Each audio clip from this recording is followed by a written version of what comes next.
আসসালামু আলাইকুম। আমি মোহাম্মদ আরাফাত হোসেন।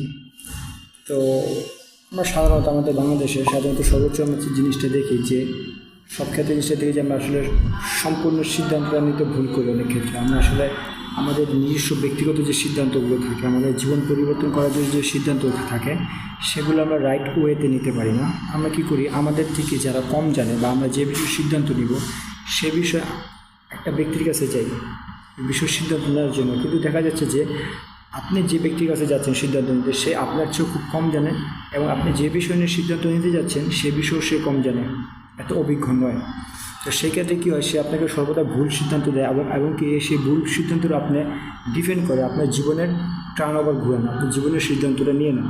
আমরা সবাই চেষ্টা করব যে সর্বদাই নিজের জ্ঞান থেকে সিদ্ধান্ত নেওয়া, এবং এরকম একটি ব্যক্তির সাথে সিদ্ধান্ত নিতে বসবো, সিদ্ধান্ত নিতে যাব যে যারা ওই বিষয়ে খুব ভালো এক্সপিরিয়েন্স আছে এবং আমাদেরও থেকে ভালো জীবন সম্বন্ধে, ব্যক্তিগত জীবন সম্বন্ধে, এই সোসাইটির সম্বন্ধে তারও ভালো অভিজ্ঞতা আছে, এরকম ব্যক্তির সাথে আমরা সিদ্ধান্ত গ্রহণ করব।